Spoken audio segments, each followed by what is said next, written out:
നമ്മൾ പോയിക്കൊണ്ടിരിക്കുന്ന ഈ വിയറ്റ്നാം ജേർണി ഇപ്പോൾ ദനാങ് എന്ന് പറയുന്ന അവരുടെ ഒരു സിറ്റിയിലെത്തിയിരിക്കുന്നത്. ദനാങ് എന്ന് പറയുന്ന ഒരു ബീച്ച് സിറ്റിയാണ്. ഭയങ്കര കാണാൻ ഭംഗിയുള്ള, ഭയങ്കരമായിട്ട് അറേഞ്ച് ചെയ്തിരിക്കുന്ന ഒരു ബീച്ച് സിറ്റിയാണ് ദനാങ് എന്ന് പറയുന്നത്. ദനാങ്ങിൽ നിന്ന് 20 കിലോമീറ്റർ ദൂരെയുള്ള ബാന ഹിൽസിലേക്കാണ് ഇന്നത്തെ നമ്മുടെ യാത്ര. നമ്മുടെ നാട്ടിലെ മൂന്നാർ അല്ലെങ്കിൽ വാഗമണ്ണൊക്കെ പോലെയുള്ള ഒരു ഹൈ റേഞ്ച് ഏരിയ ആണ് ഈ ബാന ഹിൽസ് റീജിയൻ എന്ന് പറയുന്നത്.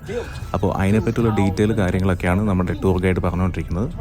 ഇനി ബാന ഹിൽസിൻ്റെ ഏറ്റവും ടോപ്പ് ആയിട്ടുള്ള റീജിയനിലേക്ക് എത്തണമെങ്കിൽ, അതായത് ഫ്രഞ്ച് വില്ലേജും അമ്യൂസ്മെൻറ്റ് പാർക്കും എല്ലാം ഇരിക്കുന്ന ആ റീജിയനിലേക്ക് എത്തണമെങ്കിൽ ആ യാത്ര എന്ന് പറയുന്നത് കേബിൾ കാറിലാണ്. ഇപ്പം നമ്മൾ നിൽക്കുന്ന ഇവിടുത്തെ കേബിൾ കാർ സ്റ്റേഷനിലാണ്.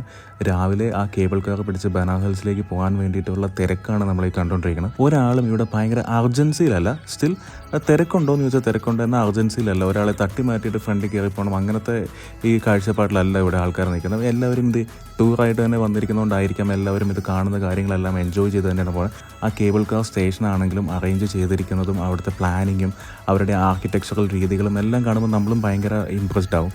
അപ്പം നമ്മളിതെല്ലാം കണ്ട് ഇങ്ങനെ കേബിൾ കാർ സ്റ്റേഷനിൽ കൂടെ നടന്നുകൊണ്ടിരിക്കുകയാണ്. ഇവിടുത്തെ വേറൊരു പ്രത്യേകത എന്താണെന്ന് വെച്ച് കഴിഞ്ഞാൽ എല്ലാ ടൂർ ഗൈഡുകളുടെയും കയ്യിലൊരു ഫ്ലാഗ് കാണും. വേറൊന്നും കണ്ടല്ല, ഇവിടെ ഭയങ്കരമായിട്ട് തിരക്ക് കയറി വരും. തിരക്ക് കയറി വന്ന് കഴിയുമ്പോൾ നമുക്ക് നമ്മുടെ ടൂർ ഗൈഡ് ഏതാണ് എന്നുള്ളത് നമുക്ക് സ്പോട്ട് ചെയ്യാൻ പറ്റാതെ വരും.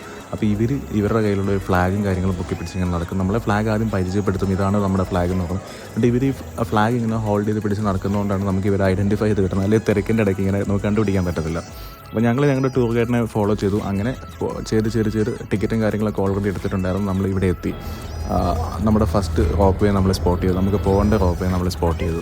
ആൻറ്റി ഉൾപ്പെടെ ഞങ്ങൾക്ക് എല്ലാവർക്കും ഭയങ്കര ധൈര്യമുള്ളതുകൊണ്ട് ആർക്കും പേടിയായിട്ടില്ല എന്നുള്ളത് നിങ്ങൾക്ക് കാണുമ്പോൾ തന്നെ മനസ്സിലായിട്ടുണ്ടാവുമല്ലോ. ഈ കേബിൾ കാർ ജേർണി ഭയങ്കര രസമുള്ളൊരു പരിപാടിയാണ്. അതിൻ്റെ ഇടയിൽ ഫോറസ്റ്റ് റീജിയനാണെന്ന് തോന്നുന്നു. അതെല്ലാം ക്രോസ് ചെയ്ത് നമ്മളിങ്ങനെ ഒരു നല്ല ഹൈറ്റിൽ ഇങ്ങനെ ബാന ഹിൽസിലേക്ക് ഇങ്ങനെ ക്ലൈംബ് ചെയ്തുകൊണ്ടിരിക്കുന്നത് ഭയങ്കര രസമുള്ള ഒരു ഫീലാണ്. കാര്യം അതിൻ്റെ കൂട്ടത്തിൽ ബാന ഹിൽസിൻ്റെ അങ്ങോട്ടേക്ക് ചെല്ലുമ്പോഴത്തേക്കും ക്ലൈമറ്റ് നമുക്ക് ഭയങ്കര ഫേവറബിൾ ആവും. നമ്മുടെ കേരളത്തിലേക്കുള്ള പോലെ ഹൈ റേഞ്ചിലുള്ള പോലത്തെ ഒരു തണുപ്പായിരിക്കും ബാന ഹിൽസിൽ വരിക. അതേസമയം താഴെയുള്ള ദനാങ്ങിൽ തണുപ്പേ ഇല്ല. ദനാങ് എന്ന് പറഞ്ഞൊരു ബീച്ച് സിറ്റിയാണ്. അപ്പോൾ ബീച്ചിൻ്റെ അവിടെയുള്ള എന്ത് ക്ലൈമറ്റാണോ അതാണ് ദനാങ്ങിലുള്ളത്. പക്ഷേ ബാന ഹിൽസിലേക്ക് വരുമ്പോഴത്തേക്കും ആ ക്ലൈമറ്റേ എൻ്റയർലി മാറും. അത് ഭയങ്കര രസമുള്ളൊരു പരിപാടിയാണ്. ഇപ്പോൾ ഈ നമ്മൾ പോയിക്കൊണ്ടിരിക്കുന്ന ഈ കേബിൾ കാറിൻ്റെ മുകളിലത്തെ ഒരു വിൻഡോ പോർഷൻ നമുക്ക് ഓപ്പൺ ചെയ്യാൻ പറ്റും. അപ്പോൾ അത് ഓപ്പൺ ചെയ്യുമ്പോഴത്തേക്കും അതിനകത്തേക്ക് നല്ലപോലെ വിൻഡ് വരും, നല്ലപോലെ കാറ്റ് കയറും. ആ പോർഷൻ, ആ കേബിൾ കാറിൻ്റെ ടോപ്പ് പോർഷൻ നമുക്ക് ഓപ്പൺ ചെയ്യാൻ പറ്റും. അത് ഓപ്പൺ ചെയ്യുമ്പോഴത്തേക്കും നല്ലപോലെ അതിനകത്തേക്ക് എന്താ പറയുക തണുത്ത കാറ്റ് വരും. അത് നല്ല രസമുള്ളൊരു ഫീലാണ്. അപ്പോൾ അങ്ങനെ ഈ കേബിൾ കാറിൽ ഈ വിഷ്വലും കാര്യങ്ങളെല്ലാം കണ്ട് ഞങ്ങൾ എൻജോയ് ചെയ്ത് മുകളിലെത്തി. അവിടെ എത്തിക്കഴിയുമ്പോൾ നമ്മൾ നമ്മുടെ ഗൈഡിനെ കണ്ടു. ആ ഗൈഡ് നമുക്ക് ഇനി അടുത്തത് എങ്ങോട്ടേക്കാണ് എന്നുള്ള കാര്യങ്ങളാണ് പുള്ളി എക്സ്പ്ലെയിൻ ചെയ്ത് തരുന്നത്. അടുത്തത് പോകുന്നത് ഗോൾഡൻ ബ്രിഡ്ജിലേക്കാണ്. ബുദ്ധൻ്റെ രണ്ട് കൈക്കകത്തൊരു ബ്രിഡ്ജിനെ ഹോൾഡ് ചെയ്തിരിക്കുന്നതാണ് ഇവർ സിംബോളിക്കലി ഇത് ഉദ്ദേശിച്ചിരിക്കുന്നത്. ഇത് ഭയങ്കര ഒരു ടൂറിസ്റ്റ് അട്രാക്ഷനാണ്. അപ്പോൾ ഇതിൻ്റെ അകത്തോടെ നടക്കുന്ന വിഷ്വലിൽ നമ്മൾ നോക്കിയറിയാം എത്രത്തോളം ടൂറിസ്റ്റ് ഉണ്ടെന്ന്. അത്രയും ടൂറിസ്റ്റുകൾ വന്നു പോകുന്നൊരു സ്പോട്ടാണിത്. സ്റ്റിൽ ഇത് ഭയങ്കര ക്ലീനാണ്. അത് എനിക്ക് ഇവിടുത്തെ ഏറ്റവും ഇഷ്ടപ്പെട്ട കാര്യം. ഇവർ ഭയങ്കര ക്ലീൻ ആയിട്ടാണ് എല്ലാ സംഭവങ്ങളും മെയിൻറ്റെയിൻ ചെയ്യുന്നത്. ഈ നമ്മുടെ ഗോൾഡൻ ബ്രിഡ്ജിൻ്റെ കയറി ചെന്ന് കഴിയുമ്പോഴത്തേക്കും അങ്ങനെ ഓരോ ഏറ്റവും കൂടുതൽ വിസിറ്റേഴ്സ് അല്ലെ ഫോറിനേഴ്സ് വരുന്ന കൺട്രീസിൻ്റെ ഫ്ലാഗും കാര്യങ്ങളും അവിടെ ഇരിപ്പുണ്ട്. അവിടെ നമ്മുടെ ഇന്ത്യൻ നാഷണൽ ഫ്ലാഗ് ഉണ്ടായിരുന്നു. അത് കഴിഞ്ഞ് നമ്മൾ മുമ്പോട്ടേക്ക് പോയി കഴിയുമ്പോഴത്തേക്കും അതിനകത്തൊരു ഷോപ്പിംഗ് അല്ലെങ്കിൽ കഫറ്റീരിയ പോലത്തെ ഏരിയകളുണ്ട്. സ്റ്റാർബക്സ് വരെ അതിനകത്തുണ്ട്.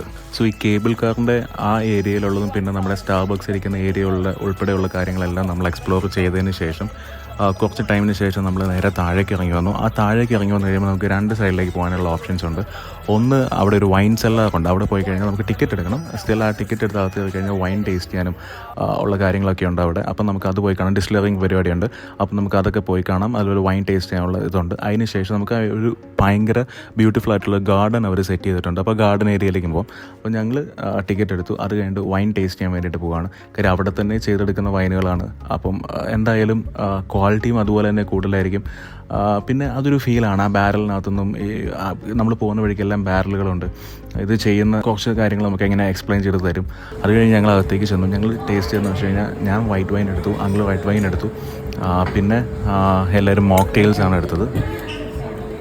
ഇനി വൈൻ എടുത്തുകൊണ്ടിരിക്കുമ്പോൾ തന്നെ അതിൻ്റെ തൊട്ട് വെളിയിൽ നമുക്കവിടെ പോർക്കിനൊക്കെ അവർ ബാർബിക്യൂ ചെയ്യുന്നുണ്ടായിരുന്നു. അപ്പോൾ അതും വേണമെങ്കിൽ നമുക്ക് അവിടെ നിന്ന് മേടിച്ച് കഴിക്കാം. അത് ഓൾ ടുഗദർ ഒരു കംപ്ലീറ്റ് എക്സ്പീരിയൻസ് ആണ് നമുക്ക് അവിടെ നിന്ന് കിട്ടുക. പിന്നെ ഞാൻ നേരെ പോയത് അവിടുത്തെ ഗാർഡൻ കാണാൻ വേണ്ടിയിട്ടാണ്. ഗാർഡൻ കാണാൻ പോകുന്നതിന് വേറൊരു കാരണമുണ്ട്. ഇത്രയും ആൾക്കാർ വരുന്ന ഗാർഡനാണ്.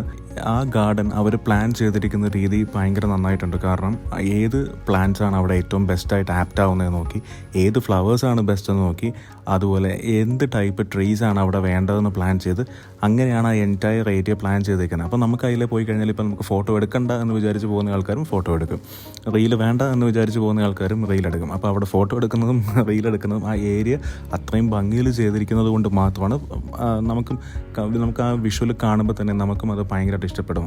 ഇത് കൊള്ളാം, ഇത്രയും നീറ്റ് ആൻഡ് ടൈഡി ആയിട്ട് കിടക്കുന്നതുകൊണ്ട് വേറൊരാളും വന്നത് മോശമാക്കാനും നോക്കത്തില്ല. കാരണം വരുന്ന എല്ലാവർക്കും ആ വ്യൂ എൻജോയ് ചെയ്യുക, ആ ഗാർഡനിൽ ഇരിക്കാനുള്ള സ്പേസും കാര്യങ്ങളോട് നമുക്കിരുന്ന് വർത്തമാനം പറയാനുള്ള സ്പേസ് ഉണ്ട്. ഭയങ്കര രസമാണ്.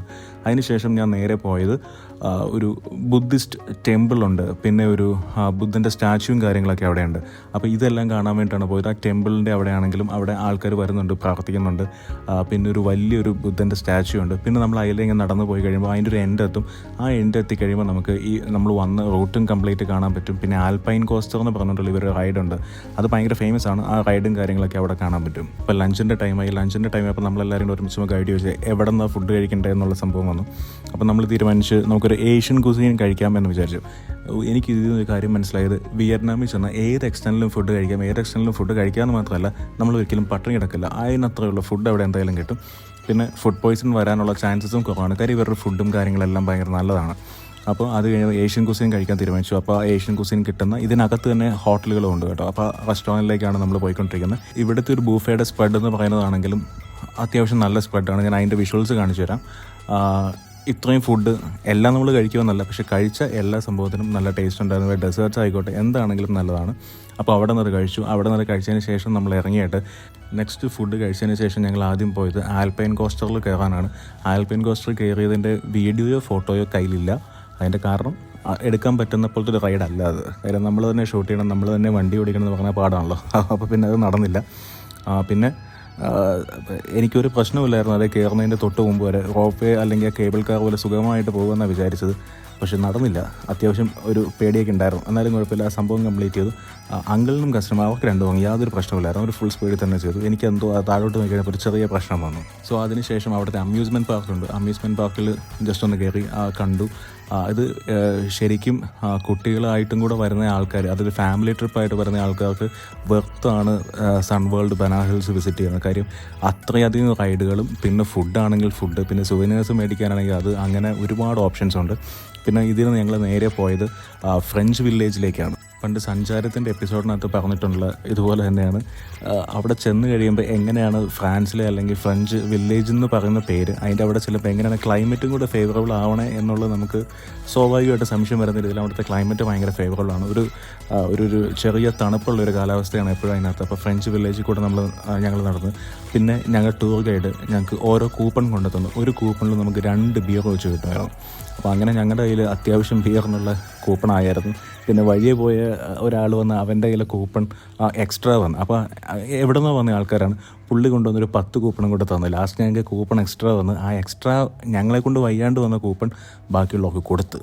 അങ്ങനെ ഇത് അവരുടെ ഒരു ബിയറിൻ്റെ ബ്രൂവറിയും കാര്യങ്ങളെല്ലാം അവിടെയുണ്ട്. അപ്പോൾ അതെല്ലാം എക്സ്പ്ലോർ ചെയ്തു. പിന്നെ അവിടെ ലൈവ് മ്യൂസിക് പെർഫോമൻസും കാര്യങ്ങളെല്ലാം ഉണ്ടായിരുന്നു. ഓൾ ടുഗദർ സൺവേൾഡ് ബനാന ഹിൽസ് എന്ന് പറയുന്നത് ഒരു ഡിഫറെൻറ്റ് എക്സ്പീരിയൻസ് ആണ്. ഡിഫറെൻ്റ് എന്ന് പറഞ്ഞാൽ നമുക്കൊരു സർപ്രൈസിങ് എക്സ്പീരിയൻസ് ആണ്. കാരണം ദനാങ് എന്ന് പറയുന്നത് ഒരു ചൂടുള്ള ഒരു നല്ലൊരു കാലാവസ്ഥയുള്ള ഒരു ബീച്ച് സിറ്റിയിൽ നിന്ന് 20 കിലോമീറ്റർ മാറി ബനാന ഹിൽസിൻ്റെ മുകളിലെത്തുമ്പോൾ തണുപ്പാണ്, നല്ല കാലാവസ്ഥയാണ്, നല്ല ഫുഡ് കിട്ടുന്ന, കുട്ടികളുമായിട്ട് വന്നാൽ ഭയങ്കരമായിട്ട് എൻജോയ് ചെയ്യാൻ പറ്റുന്ന. ഇതിൻ്റെ മുകളിൽ ഫ്രഞ്ച് വില്ലേജിനകത്ത് റിസോർട്ട്സ് ഉണ്ട്. വേണമെങ്കിൽ നമുക്കിവിടെ സൺവേൾഡിൻ്റെ വെബ്സൈറ്റ് ത്രൂ ബുക്ക് ചെയ്ത് നമുക്കിവിടെ സ്റ്റേ ചെയ്യാനും പറ്റും. അത്രയും നല്ലൊരു ഏരിയ ആണിത്. സോ ഞങ്ങളുടെ ദനാങ് ടു ബനാന ഹിൽസ് ആ ഡേയിൽ ഞങ്ങളുടെ ഇവൻറ്റ്ഫുൾ ആയിരുന്നു. ഈ പരിപാടികളെല്ലാം കഴിഞ്ഞു. അപ്പോൾ ഞങ്ങൾ ഇങ്ങോട്ടേക്കൊരു കേബിൾ കാർ പിടിച്ചാണ് വന്നത്.